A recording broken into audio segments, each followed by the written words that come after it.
ॐ तव कथामृतं तप्तजीवनं कविभिरीडितं कल्मषापहं श्रवणमङ्गलं श्रीमदाततं भुवि गृह्णन्ति ये भूरिदा जनाः।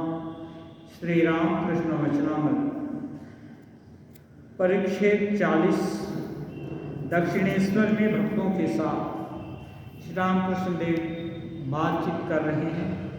भक्त कथा प्रसंग में भक्त कहते हैं, महाराज संसार में रहकर भगवान को पाना बड़ा ही कठिन मालूम पड़ता है। ऐसे कितने आदमी हो सकते हैं जिनको भगवान लाभ हुआ है? ऐसा तो कोई देखने में नहीं आता। श्री राम कृष्ण उत्तर देते हैं, क्यों नहीं होगा। सुना है एक डिप्टी है, बड़ा अच्छा आदमी है, प्रताप सिंह उसका नाम है। दान, ईश्वर की भक्ति आदि बहुत गुण उसमें हैं। मुझे लेने के लिए एक बार आदमी भेजा था। ऐसे लोग भी तो संसार में होते हैं। श्री राम कृष्ण और कहते हैं, लेकिन भगवान को पाने के लिए साधना चाहिए, साधना की आवश्यकता है। फिर क्यों नहीं होगा? साधना चाहिए। साधना यही है कि जो सहज प्रवृत्ति है उसको हटा तो एकदम नहीं सकते हैं। श्री रामकृष्ण देव इसलिए बोले, इसका मोड़ फिरा सकते हैं। स्नेह की फैकल्टी है तो उसको स्नेह क्यों करना जो टेम्पररी है? भगवान को क्यों नहीं स्नेह देते? दिल उस चीज में, छोटे मोटे चीज में दे दिया, भगवान को क्यों नहीं दे देते? यदि देना ही है तो ऐसे मोड़ फिराने के लिए बहुत रास्ते बताए गए हैं। ठाकुर जी भी कहते हैं, इसलिए मोड़ फिराकर मन की सहज प्रवृत्ति को भगवानमुखी करना ही तो साधना है। यदि ये किया जाए तो क्यों नहीं होगा। और एक कहते हैं, ठीक ठीक विश्वास हो तो अधिक परिश्रम नहीं करना पड़ता। चाहिए गुरु के वचनों पर विश्वास। असल बात है, आध्यात्मिक जगत में विश्वास एक तो है जिसको नहीं जानते, जिसको नहीं मानते, देखे नहीं, जिसका प्रभाव नहीं मालूम, उसको कैसे विश्वास करेंगे? विश्वास करना इतना आसान नहीं। लेकिन विश्वास हो गया तो वस्तु बहुत दूर नहीं है। कैसे? एक उदाहरण, साधारण सा उदाहरण, यदि किसी गरीब घर का लड़का रोज काम करने जाता है, जाता तो थोड़े से कमाई के लिए, किसी दिन घर में रिपेयर करते खोदते खाते उसको यदि सोने का हंडा मिल जाए, सोने की पेटी मिल जाए, सोने की आभूषणों से भरी या मोहरों से भरी, तो अब क्या वो गरीब रहेगा? उसकी गरीबी हटाने के लिए उसको पढ़ाई पढ़नी पड़ेगी किसी कॉन्वेंट में जाकर। उसको कुछ नहीं करना पड़ेगा, वो तुरंत ही वो धनी हो जाएगा, क्योंकि जान गया कि उसके पास बहुत कुछ है। धीरे से फिर उसको ढंढूक देगा, लेकिन वो धनी हो जाएगा। उसी क्षण उसको धनी होने का आभास हो जाएगा। इसको कहते हैं knowledge is power. Swami ji जैसे ही जानकारी हुई कि मेरे पास ये सब है, वैसे ही गरीब धनवान बन जाता है। ऐसे ही जब आत्मा का ऐश्वर्य मालूम हो जाता है, वो साधारण साधक आत्मज्ञानी बन जाता है। आत्मज्ञानी न भी बने, यदि उसको दृढ़ धारणा हो गई कि मैं नित्य मुक्त शुद्ध बुद्ध स्वभाव हूं, तो भी बहुत उच्च अवस्था प्राप्त कर सकता है। ऐसे ही गुरु जो कि सच्चिदानंद का संधान देने के लिए विभिन्न रूप में इष्ट का कोई रूप बताए, कोई नाम बताए, कोई कुछ कुछ निदर्शन करते हैं। अद्वैत ज्ञान का गुरु होंगे तो दूसरे ढंग से ये करेंगे। जो कुछ भी उपदेश देते हैं वो भगवत प्राप्ति या ईश्वर दर्शन या ब्रह्म ज्ञान पाने के लिए तो देते हैं। यदि इस उद्देश्य से दिया हुआ ज्ञान उस पर 100% विश्वास हो जाए, ठाकुर बोलते हैं 1 रुपया 5 आना विश्वास। किसका था? गिरीश बाबू का। गिरीश बाबू कौन सा कुकर्म समाज में जो भी हो सकता है होना, कौन सा नहीं किए। वो बोलते थे कि मैं जिस जमीन पर बैठता था 7 हाथ मिट्टी अपवित्र हो जाती थी, लेकिन उनकी अपनी करतूत पर विश्वास था। इसलिए बोलते हैं सेल्फ कॉन्फिडेंस उनका इतना भयंकर था कि यदि मेरे इस कमी को कोई दूर कर सकता है तो वो साधारण नहीं होगा, उस भगवान को छोड़कर और कोई हो ही नहीं सकता है। जैसे रावण में विश्वास हो गया, खर दूषण मौसम बलवंता तिन्हीं को मारहि बिनु भगवंता। जब इससे सुना रावण शूर्पणखा से, उसकी बहन से, कि क्षणभर में खरदूषण और तृष्णा को खत्म कर दिया, तब उसका कान खड़ा हो गया। एकदम उसको तुरंत अनुमान हो गया कि खरदूषण तो मेरे समान बलवान था। उनको देवता दानव या किसी में शक्ति नहीं उनको हिला सके, उनको झुका सके, ऐसी किसी की शक्ति नहीं। इसका मतलब जरूर भगवान अवतार ले लिए हैं। तब वो निश्चय करता है सुर रंजन भंजन महिभारा, जो जगदीश लिन्न अवतारा, तो मैं जाई बैर हटी करी हूँ, प्रभु सर मरी हो सागर करी हूँ। तब रावण ठीक कर लिया कि यदि देवताओं को शुभ करने के लिए, उनको खुश करने के लिए, ऋषि मुनियों का संताप दूर करने के लिए, पृथ्वी का भार हटाने के लिए यदि भगवान स्वयं अवतीर्ण हुए हैं इस रूप में, राजा के लड़कों के रूप में, तो बहुत अच्छा सुयोग आ गया है। बहुत शासन कर लिया, जलवा दिखा दिया, बहुत नाम भी कमाया, प्रभाव भी देखा दिखाया। अब क्या रह गया? अब अंतिम बात बना लेनी है। अंतिम बात क्या है? भगवत स्वरूप की प्राप्ति। वहाँ पर तो अब तो तपस्या नहीं होगी, जी हजूरी तो कहीं नहीं कर सकते, विनय विनय तो स्वभाव में नहीं है। फिर यदि भगवान ये किए हैं तो उनके हाथों उनसे बैर नहीं करने से तो कैसे मारेंगे? क्योंकि वो कारुणिक करुणामय है। वो थोड़ी सी भी दया पर खुश हो जाते हैं तो वो कैसे मारेंगे? मारने के लिए, उनके हाथों मरे जाने के लिए कुछ अपराध करना पड़ेगा।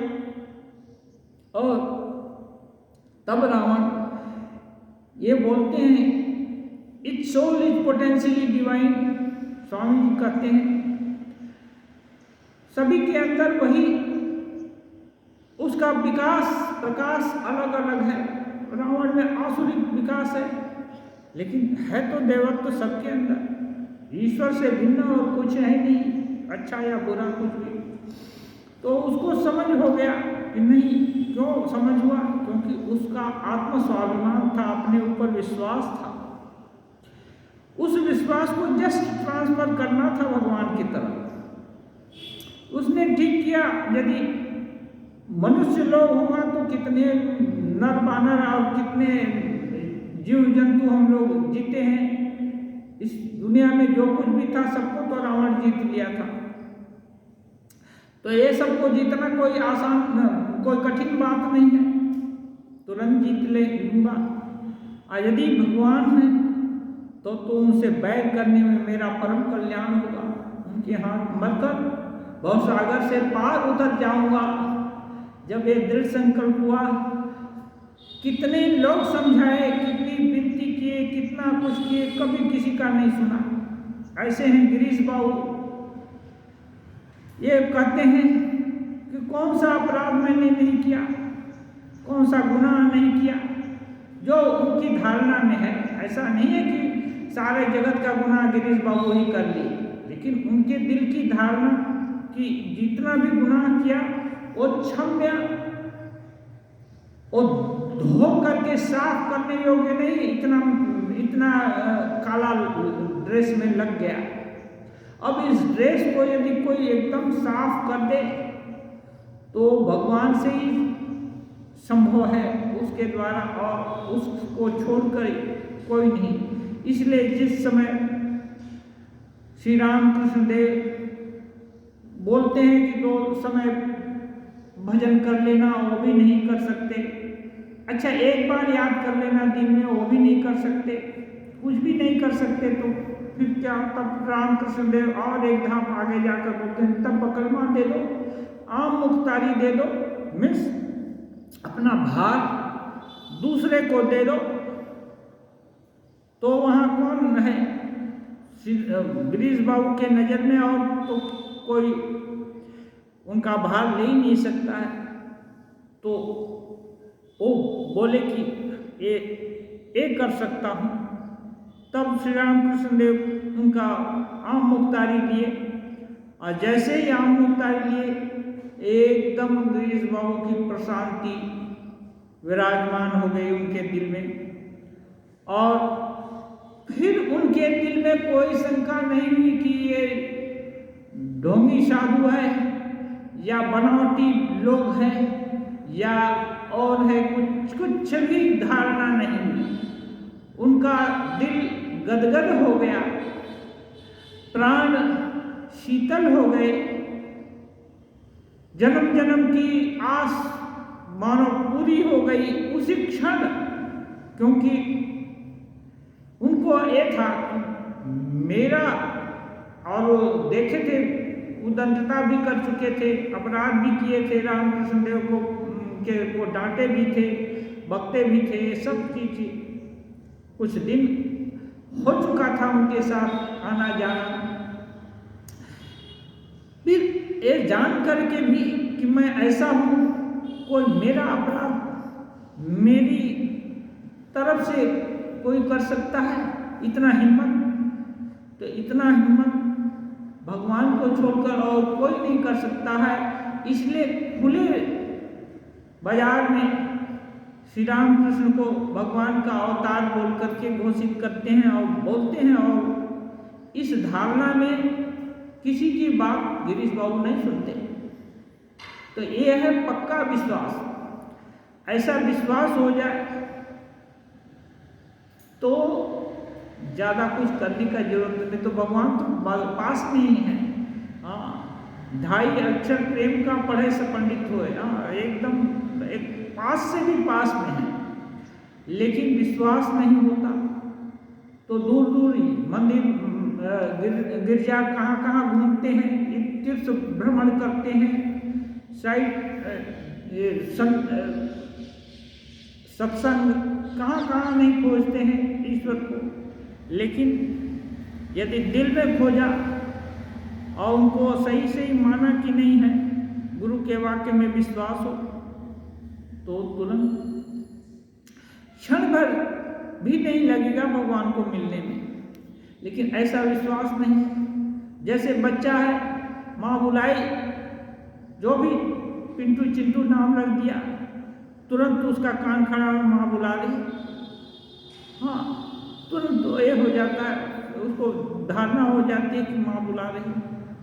ऐसे ही यदि ईश्वर पर के गुरु जो भी उपदेश दिए हैं, ये मंत्र जाप कर रहे हैं हम, और इसको भगवान सुन रहे हैं, इससे वो कृपा करेंगे, ये उनको सुनाई पड़ रहा है, ये उनका ही नाम है, जिनको कि हम इतना याद कर रहे हैं वो अपने हैं। ये इतना विश्वास हो जाने से ये बहुत जल्दी हो जाएगा। विश्वास में इतनी शक्ति है। कहते हैं राम जी को लंका जाने के लिए पुल सुल बनवाना पड़ा, और हनुमान जी को कुछ नहीं, जय श्री राम बोलकर सीधा लंका में हाजिर। ये नाम का प्रभाव है। हाँ, शक्ति का उन्मेष जहाँ होगा, एकाग्रता बढ़ेगी, तो आत्मा में अनंत शक्ति है। अनंत शक्ति का स्फुरण हो तो लंका जाना क्या, सारा विश्व ब्रह्मांड चक्कर काट करके तुरंत आकर के हाजिर हो सकते हैं।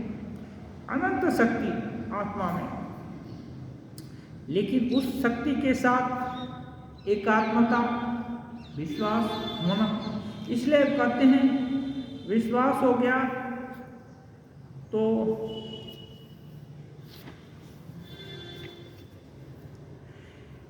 ज़्यादा मेहनत नहीं करना पड़ता। अब उदाहरण देते हैं। व्यासदेव यमुना के उस पार जाएंगे, उतरने में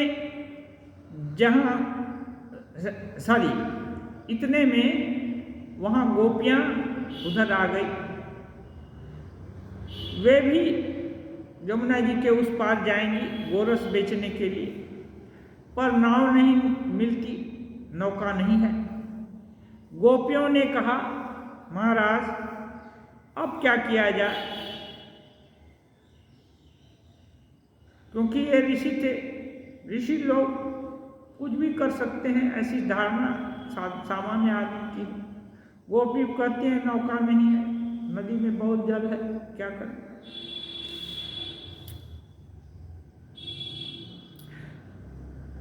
व्यासदेव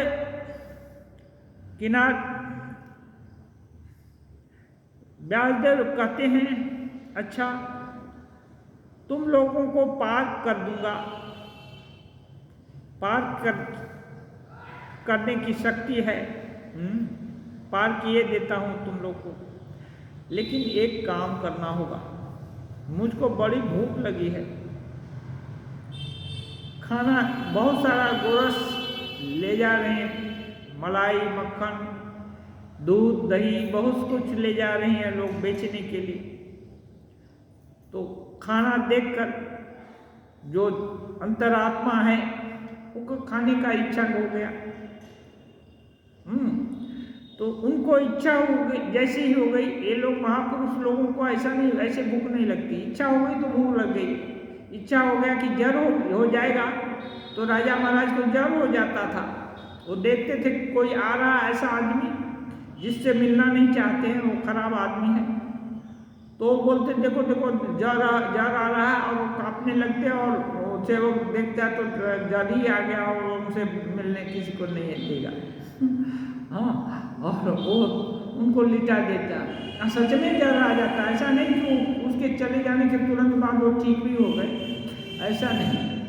तो महापुरुष लोग जो भी चाहेंगे वो हो जाता। तो बोलते हैं मुझको बड़ी भूख लगी है, तुम्हारे पास कुछ है? कुछ क्या, देख ही रहे हैं बहुत सी कुछ है, देख कर ही तुम भूख लगी। हाँ, तो कुछ है का मतलब तुम लोग कुछ खिला सकता है क्या? गोपियों के पास दूध, दही, मक्खन आदि था, सब कुछ उन्होंने खाया। तुम्हारे पास कुछ है, मैंने कुछ खिलाएगी? तो जो भी दूध, दही, मक्खन सब था, सब उनको दिया, सब खाए अच्छा से। आप कितना खाएंगे?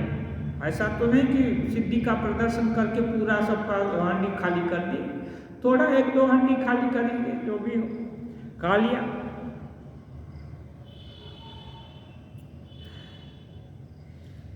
अब गोपी लोग बोली, महाराज अब पार जाने का क्या हुआ?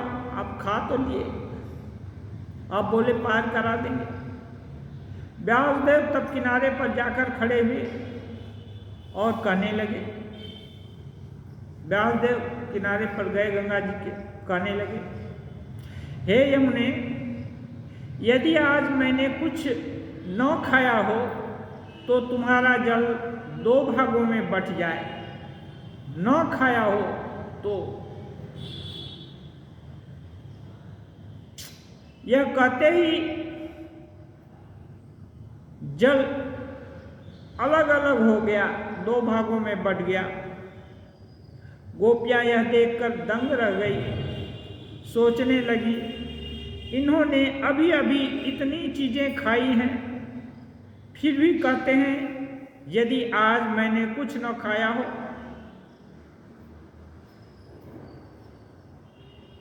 गोपी सोचती हैं इतना सब चीज खा लिए, थोड़ा नहीं खाए। आगे के लोग थोड़ा खाने में भी ज्यादा खाते थे, तो बोल रहे ये नहीं। और आश्चर्य की बात, इनके इतना बोलते ही जल 2 भागों में बट गया। क्या बात है, बड़ी आश्चर्य की बात तो होगी।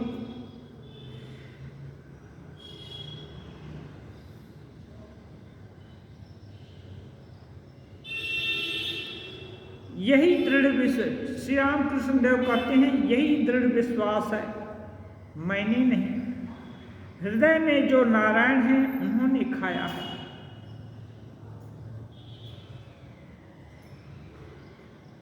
नारायण की इच्छा हुई, गोपियों का जो गोरस है खाने के,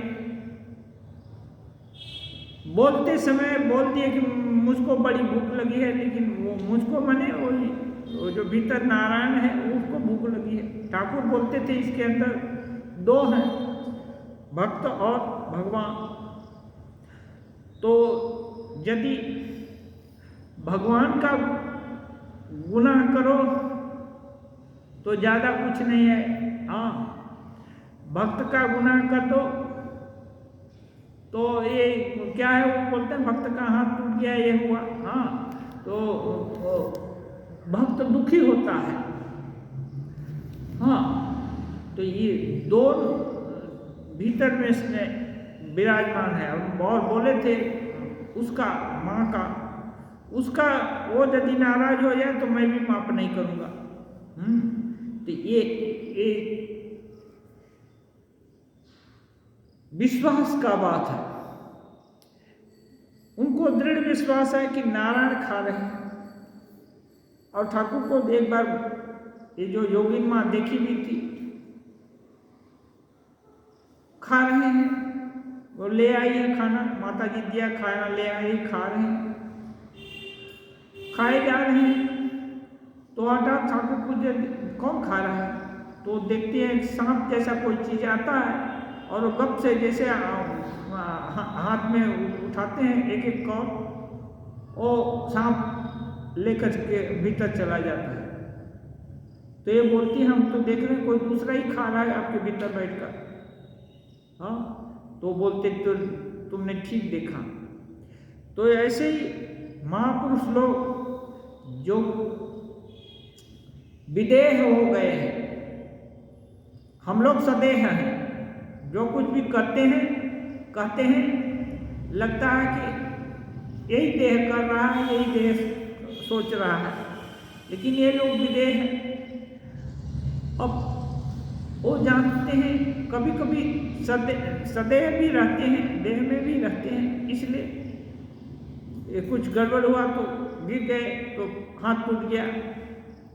हाँ, कभी देह में मन है और ये करने लगे, क्या बोलते हैं, धोने लगे। वह लाटू महाराज में कौन धो रहे थे तो ठाकुर उफ उफ करके ये कर दिए। तो बोले अच्छा बूढ़ा गोपाल महाराज कर रहे थे तो ठाकुर करे, वो बोले थक अब और नहीं दूंगा। तब वो ठाकुर बोले नहीं, ये देखो मैं मन को हटा देता हूँ, अब तुम करो, हाँ पूरा करो। ठाकुर इस विद्या को जानते थे, आधा तिया सफाई करने को पसंद नहीं करते थे, पूरी सफाई करो। मन को हटा दिए, इसके बाद और कोई कष्ट नहीं और कोई म्लानता नहीं। इसलिए कभी कभी देह में, कभी कभी देह में है। तो उस समय खाने के समय राहुलदेव सोच रहे हैं कि नारायण खा रहे हैं, और जैसे ही बोले जमुना जी भी सुन लिया। तो ऐसा विश्वास यदि हो कि मैं देह नहीं, इसके भीतर देही हूँ, तो साधना बहुत जल्दी पूरी हो जाती है। गुरु जी जो बोला उसके ऊपर पूरा विश्वास हो जाए तो तुरंत ज़्यादातर साधना क्या है, अपना अविश्वास, उसको बहुत तरह का धारणा है, हजारों तरह की, लाखों तरह की धारणा है, उसको निगेट करते ही, उसको नहीं हटाते ही समय चला जाता है। एक धारणा बन जाए तो वस्तु लाभ होता है। स्वामी जी भी बोले हैं कहीं कहीं, सफलता का रहस्य ये है, एक चीज, एक विचार ले लो। वो कोई ब्रह्म ज्ञान के लिए ही नहीं बोले हैं, वो कोई भी सफलता, जागतिक सफलता या कोई भी सफलता, कहीं भी सफलता चाहते, एक विचार ले लो, उसी को सोचो और उसी का सपना देखो, उसको ही अपने रग रग में बिन जाने दो, एकदम पूरा शरीर मन माने उसी विचार के माने सराबोर हो जाए, और दूसरे विचार को थोड़ी देर के लिए एकदम छोड़ दो। सफलता का यही रहस्य है। ये श्री रामकृष्ण देव के जीवन में हम पग पग पर दिखाई दिया। और ठीक किए झाऊ तला जाएंगे तो अगल बगल नहीं देखते, सीधे झाऊ तला दिखता है, इधर उधर का चीज दिखता ही नहीं उनको, सीधे जाते हैं। और ठीक किए कि इस्लाम की साधना करेंगे तो काली मंदिर दिखता ही नहीं, इतनी प्यारी काली माँ जिनके लिए नाक रगड़ते थे, जिनके आदर्शन होने से, जिनको हर समय जिनका दर्शन करने उनको तरफ देखते ही नहीं देखते हैं। जो संकल्प कर लिया उसकी सिद्धि हुए बिना और दूसरा कुछ देखते ही नहीं। तो ये सफलता का रहस्य है। इससे शक्ति संचय हो गया और एकाग्र मन से जो कुछ होगा वो तो लाभ होना ही है, उसकी सिद्धि तो अवश्य भावी है। कहते हैं शंकराचार्य तो ब्रह्मज्ञानी थे, पर पहले उनमें भेद बुद्धि भी थी। शंकराचार्य ब्रह्मज्ञानी थे और पहले भेद बुद्धि थी। अब मन कई स्तर पर रहता है, भेद शरीर में भी रहने से, शरीर में है इसका मतलब भेद बुद्धि है। वैसा विश्वास न था। चांडाल मांस का बोझ लिए जा रहा था। वे गंगा स्नान करके ही उठे थे कि चांडाल से स्पर्श हो गया। काशी का बात है, मांस लेकर चांडाल जा रहा, कह उठे, अरे तूने मुझे छू लिया। ब्राह्मणोचित, ये ब्राह्मण लोग छू लेने से अपवित्र, और वहाँ तो साउथ में तो ये भी था, दूर हट जाओ, नहीं छाया पड़ने से भी बहुत सारे ये सब विकृति आ जाती है धीरे धीरे।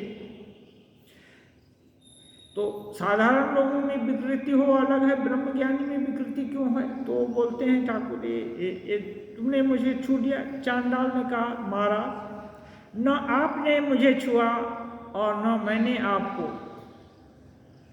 शुद्ध आत्मा न यह शरीर है, न पंचभूत है और न 24 तत्व है। चांडाल बोला कि आपने भी मुझको नहीं छुआ, न मैंने ही आपको छुआ। हाँ, शुद्ध आत्मा शरीर भी नहीं है, पंचभूत का विकार भी नहीं है और 24 उनके पंचभूतों का विकार जहाँ से हुआ वो सब 24 तत्व तो कुछ भी नहीं है, वो तो शुद्ध आत्मा है। तब शंकर को ज्ञान हुआ, तब शंकराचार्य को ये हुआ कि अरे मैं तो ब्रह्मज्ञानी, सब जगह हम में तुम में सब में एक ही आब्रह्म स्तंभ पर्यंत ब्रह्म ही देखते हैं, और यहाँ कैसे भेद बुद्धि आ गई कि चांडाल छोड़ दिया। हाँ, मुझको कौन स्पर्श कर सकता है, मैं तो आत्मा हूं। सिकंदर एक इंडस नदी के किनारे स्वामी जी ये कहते हैं, वो सिद्ध योगी देखने का इच्छुक था, तो लोग उसको बताया कि योगी ऋषि तो जंगल में रहते हैं, अपने में रहते हैं। तो फिर वो उसकी इच्छा हुई नहीं, जहाँ भी रहते हूँ मैं यहाँ जाऊँगा। जाकर देखने गया तो देखा एक ऑलमोस्ट नंगे साधु दिखाई दिए, जीर्ण शरीर चट्टान पर, कुटिया के सामने चट्टान पर बैठे हैं। जाकर बातचीत किया तो इसको लगा कि बढ़िया आदमी है, ज्ञानवान है, तो उनकी विद्वत्ता से प्रभावित हुआ। फिर उनको बोला कि आप चलिए यूनान मेरे साथ, मैं वहाँ का राजा हूँ। ये बोले नहीं राजा, मैं यहाँ अच्छे हूँ, यहाँ जंगल, वहाँ खाने पीने हर चीज़ की व्यवस्था रहेगी, आपके सेवक भी रहेंगे। वो बोले नहीं, कुछ का जरूरत नहीं, नदी से पानी मिल जाता है, जंगलों से फल मिल जाता है, और क्या चाहिए, यहाँ मैं अच्छे से हूँ, मैं नहीं जाना चाहता हूँ। ये लोग तो आत्माराम हो गए, उनको किस चीज़ का जरूरत है, क्यों जाएंगे। वो बोलता है, धमक देता है, नहीं जाएंगे तो जानते हैं मैं सम्राट हूँ, मैं आपको दंड दूंगा, मार दे सकता हूँ। तब ये जीर्ण शीर्ण साधु ये ठठा करके हंसता है और कहता है, अरे इस लोक के सम्राट, इतनी देर तक जो तुमसे बातें हुई उसमें सबसे मिथ्या बात अभी तुम बोला। तुम इस लोक का एक राज्य का सम्राट मुझको मार सकता है, तेरी क्या शक्ति है कि मुझको मार? मैं अजर अमर आत्मा हूँ, मुझको कोई नहीं मार सकता, अग्नि भी नहीं जला सकती, तू क्या कर सकता है? इसको बोलते हैं ये दृढ़ विश्वास। ये विश्वास कहाँ से आया? प्रत्यक्ष ज्ञान से। देख रहे हैं मैं आत्मा हूँ, उसको बोलने का, विश्वास कराने का कोई, इसलिए बच्चे का विश्वास माँ के ऊपर होता है, रात दिन देखता रहता है, बस जन्म से, जब से होश आया तब से देख रहा है, वही लालन पालन कर रही, देख सुन कर रही। हाँ, कभी मारती भी है, कभी खिलाती भी है, कभी लेकर भी घूमती है, सब कुछ करती है, इसलिए तो विश्वास हो जाता है। तो शंकराचार्य को तब होश हुआ, अरे मैं ब्रह्मज्ञानी। तब उनका ये जो थोड़ा सा अधूरापन था वो पूरा हो गया। जैसे ये अपने तोतापुरी जी महाराज माँ के दूसरे स्वरूप को एकदम नहीं मानते थे और तर्क भी करते थे। श्री राम कृष्णदेव कभी कभी संध्या हो जाती, उनके पास बैठे बैठे रहते तो ताली बजाकर माँ का नाम गुणगान करने लगते। एक दिन वो बोल दिए, अरे रोटी क्यों ठोक रहा है, माने रोटी क्यों ठोक रहा है, जब खाने का समय होगा तब ठोकेगा, अभी क्यों रोटी ठोक रहा है, विद्रुप छल उपहास के लिए। तब ठाकुर को बोले अरे माँ का, ठाकुर बोले अरे माँ का नाम लेने को तुम ही करके बोलते थे, तुम इसको रोटी ठोकना बोलते, ऐसा कुछ बोले। फिर ज़्यादा वो जवाब नहीं दिए, सोचे ठीक है नया लड़का है, धीरे धीरे इसकी धारणा बदल जाएगी। वो तो गुरु जी है ना, उनको अद्वैत वेदांत के आचार्य हैं। फिर लेकिन ये उनके पर्सनालिटी की एक कमी थी, एक अभाव रह गया था उनका, जिसको कि वो अनुभव नहीं कर पाए थे, माया के राज्य का उनको अनुभव नहीं हुआ था। अब श्री राम कृष्णदेव के संस्पर्श में जो भी आया, कुछ भी उनका उपकार किया तो उसको भी उल्टा मिला। माँ ऐसी वैसी नहीं है, एक कदम कोई माँ की तरफ आता है तो माँ 100,000 कदम उसकी तरफ जाती हैं। वो हेल्प करने के लिए आए तोतापुरी जी, तो यहाँ भी एकदम भयंकर पेट में व्यथा हो गया उनका एक दिन रात को, और गंगा जी में सोचे प्राण विसर्जन कर देंगे। ब्रह्म चिंतन में ब्रह्म का ध्यान लगता ही नहीं है, कैसे भी कर कितना भी कोशिश करते हैं, शरीर से मन उचटता ही नहीं, हटता ही नहीं है। फिर सोचे अब तो ब्रह्म ज्ञान हो गया है, अब इस शरीर को रख कर क्या करना है और इसके लिए क्यों पीड़ा पानी है। गए उस पार तक चले गए, पानी नहीं मिला उनको, डूबने का घुटना भर पानी नहीं मिला। चलते गए और ये करते गए, जब उस पार पहुंचने ही वाले थे, हठात उनको लगा अरे ये क्या है, ये कौन सा खेला है, इतनी बड़ी नदी में डूबने भर का कहीं भी पानी नहीं, ऐसा कैसे संभव हो सकता है। तब उनका युवा क्या ये माया है, दैवी लीला। जब ये उनको दिल में आया तब देखते हैं जले स्थले सब जगह माँ माँ, हाँ सभी जगह माँ से भरा हुआ पूरा नदी, पूरी संसार, पूरा सब कुछ देखते हैं। और जब उनको अपने शरीर का ख्याल होता है तो देखते हैं कोई पीड़ा भी नहीं है, पीड़ा सीड़ा कहाँ चली गई बिना कुछ औषध पत्र खाए। अब आ गए, मामा ही कर रहे हैं, भजन कर रहे हैं। जैसे ही रामकृष्ण देव दूसरे दिन आते हैं, ये बाबा दूसरे ही हो गए हैं, बदले बदले दिखे। तब वो रात की जो पूरी घटना है इनको सुनाए, और ये अंतिम जो उपलब्धि थी हो गई।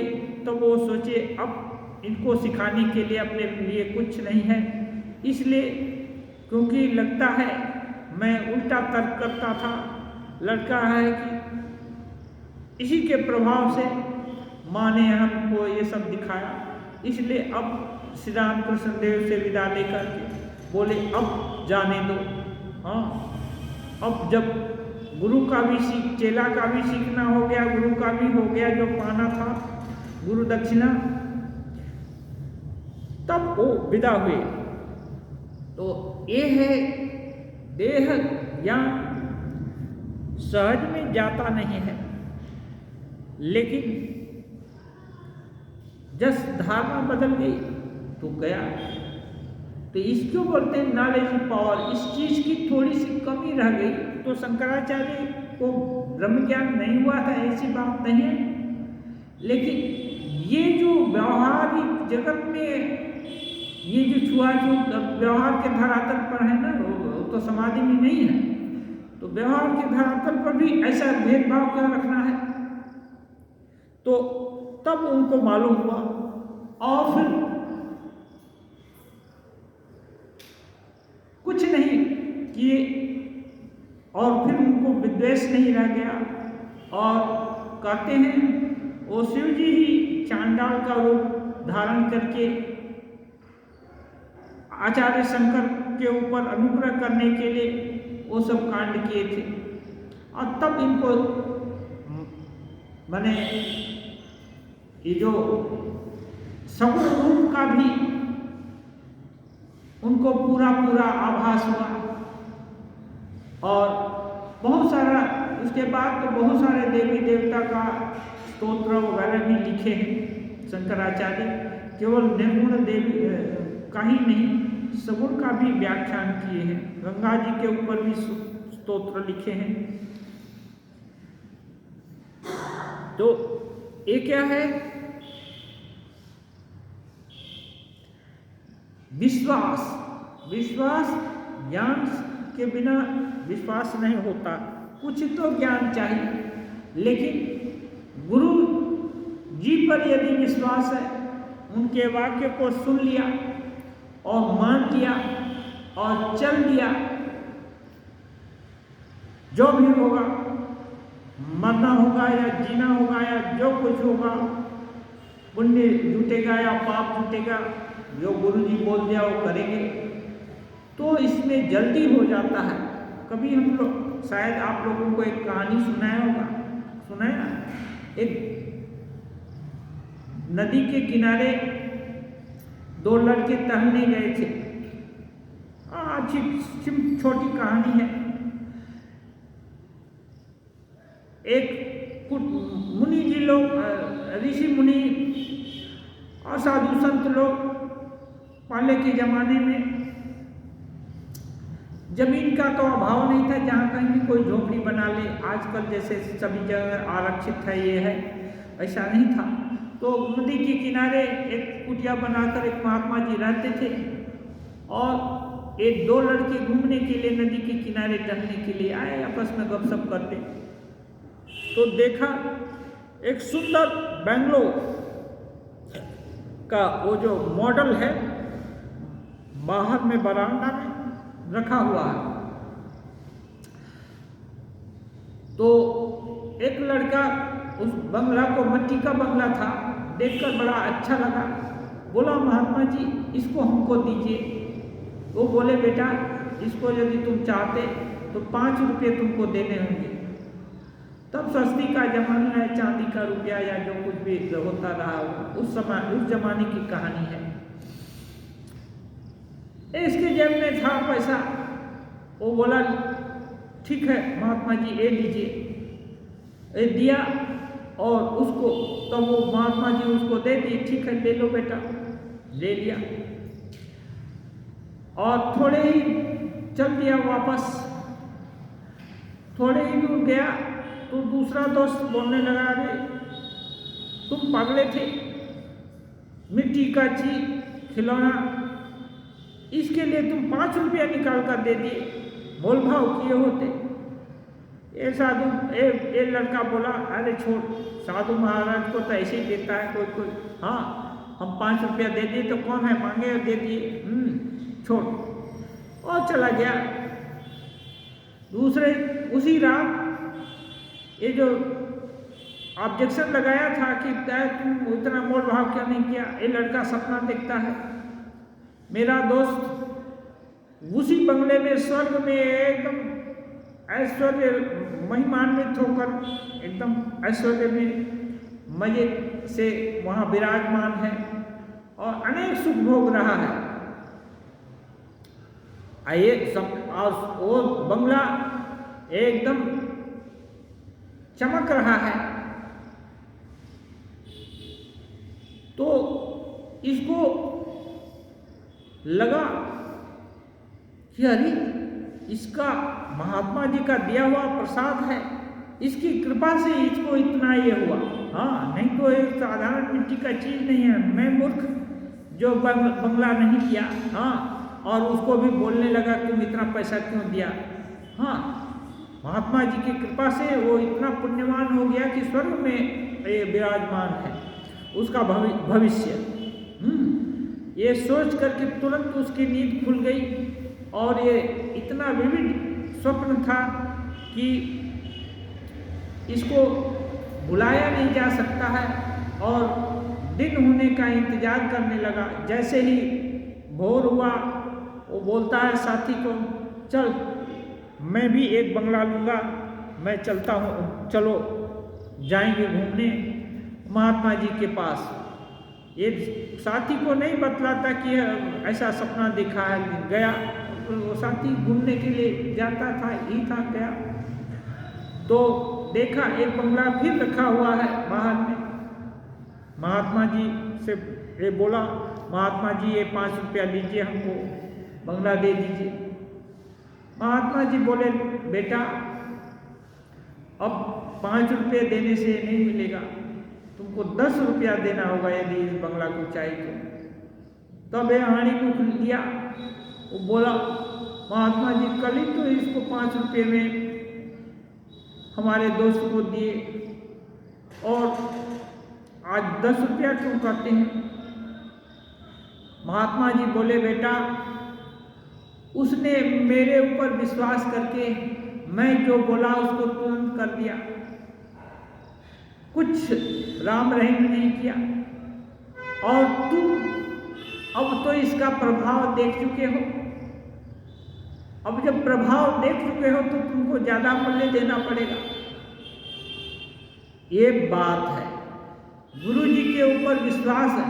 ना देखे नाम सुने काने, मन गिए ताए लिप्त हो लो, बंगला में गान है। ना देखे नाम सुने काने, और तुमको देखा नहीं, तुम्हारा नाम भी सुना, कान से भी सुना वो भी, और मन हमारा कि जाकर तुम्हारे चरण कमल में लिप्त हो गया। तो इसको बोलते हैं विश्वास। ये ऐसा गुरु जी के वाक्य में यदि किसी का विश्वास हो जाए तो जल्दी सहायता हो जाती है। हाँ, अब 10 रुपया नहीं देना पड़ेगा, ये हो जाता। जो कुछ भी 10 रुपया देना माने ज़्यादा कष्ट उठाना, ज़्यादा साधना करना। तो विश्वास का फल ऐसे है। हाँ, इसलिए कहते हैं अभी जिसको विश्वास कर लिया तो हो सकता है गड्ढे में भी ले जाकर गिरा दे, ऐसा भी है, क्योंकि सभी गुरु तो वैसे होंगे ऐसी बात नहीं है। हाँ, कौन सा अच्छा गुरु है कौन नहीं है, इसलिए उसकी परख तो शुरू में कर लेनी चाहिए। लेकिन जब कर लिया, आश्वस्त हो गए नहीं ठीक है, तब फिर अविश्वास नहीं होना चाहिए। चाहे जो भी हो, चाहे जो भी हो, अविश्वास नहीं होना चाहिए। हाँ, गुरु जो उपदेश दिए हैं उसको पूरा करना है और उस उपदेश पर अविश्वास नहीं होना चाहिए। इसलिए ऐसे यदि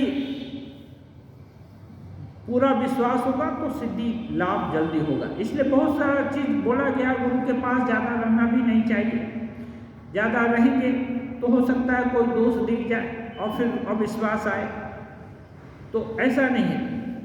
जो ऐसे बंगला में तो और भी है कि यदि हमार गुरु सूढ़ी बाड़ी जाए तो हमार जने नित्यानंद राय, मीन्स हमारे गुरु यदि वेश्यालय में जाते हैं तब भी हमारे लिए वो नित्यानंद राय माने नित्यानंद ये गौरांग महाप्रभु के अन्यतम पार्षद हैं। हाँ, बहुत श्रेष्ठ उन्नत महात्मा, भगवत कृपा लब्ध महात्मा। हाँ, जिनको भगवान आलिंगन मुहुर्मुहुर करते थे। तो नित्यानंद राय के, इसलिए अपने गुरु का दोष न देखे, इसको बोलते हैं। क्यों? ये गुरु का दोष देखने से फिर वो जो साधन पद्धति पता है उसलिए उस पर चलने का उत्साह घट जाएगा। उत्साह घट गया तो वस्तु लाभ नहीं हुआ, और उत्साह नहीं घटा इसलिए ज़्यादा गुरु के संपर्क में भी रहने का जरूरत नहीं, अच्छा नहीं है। क्यों? स्वाति नक्षत्र का बूंद, एक बूंद पड़ गया मुंह में तो जाकर सीपी अतल गर्त में जाकर क्या बोलते हैं, मोती बनाती है। हर समय वो ताकती रहे कि मोती कब बनेगा। इसलिए गुरु का उपदेश पाया और अतल गर्त में डूब गया। हाँ, इसलिए बोलते हैं कि शुरू में गुरु का जांचाई ये सब कर लेना चाहिए। उसके बाद तब गुरु करना चाहिए, और गुरु कर लिया फिर छोड़ दो, फिर और इब्बट खत्म हो जाना चाहिए, तब विकास होगा। और हमारे संघ में ऐसा है, हमारे संघ में जो भी गुरु हैं श्री रामकृष्ण देव के प्रतिनिधि के रूप में दीक्षा देते हैं। हाँ, कहे वो रहें या नहीं रहें, अपने संघ से जो कोई भी दीक्षित हुआ है श्री रामकृष्ण देव की कृपा, और जितने भी अच्छे अपने संघ के साधु हैं सबकी शुभकामना वो दीक्षा लेने वाले दीक्षार्थी के पास अवश्य रहेगी। ये सामूहिक प्रयास है, लेकिन जब करना, ध्यान करना, उसकी धारणा करना, वो व्यक्तिगत रूप से करना पड़ेगा। इसलिए यहाँ डाउट का स्थान नहीं है इसकी सत्यता या इसमें कि या अच्छा है या बुरा है। इसलिए हमारे गुरु लोगों के पास कोई भक्त या कोई साधु ब्रह्मचारी भी नहीं रह पाते, क्योंकि हमारा क्या बोलते हैं, ये संघ में ढांचा है। हमको संघ में सेवा काम करना पड़ता है, गुरु दीक्षा दिया और फिर चलते बने, और हम जहाँ भी कुछ सेवा करते हैं मानते हैं गुरु की भी सेवा हो रही है और संघ रूपी गुरु की सेवा हो रही है, इष्ट की सेवा हो रही है। हाँ, और इस प्रयास से हम उन्नत होने का ये करते हैं। तो इसमें यदि विश्वास हो तो जल्दी हो जाता है, और विश्वास कम हो तब वो विश्वास लाने के लिए जो है अविश्वास को हटाने के लिए प्रयास करना होगा। एक छोटा सा और है, जड़ भरत राजा रहुगण की पालकी के जाते समय जब आत्मज्ञान की बातें करने लगे, तब राजा ने पालकी से नीचे उतरकर कहा, आप कौन हैं? जड़ भरत ने कहा, जड़ भरत उत्तर दिए थे, नेति नेति, मैं शुद्ध आत्मा हूँ। उनका पक्का विश्वास था कि वे शुद्ध आत्मा हैं। ये जड़ भरत का कहानी एक बार हम कभी बताए होंगे।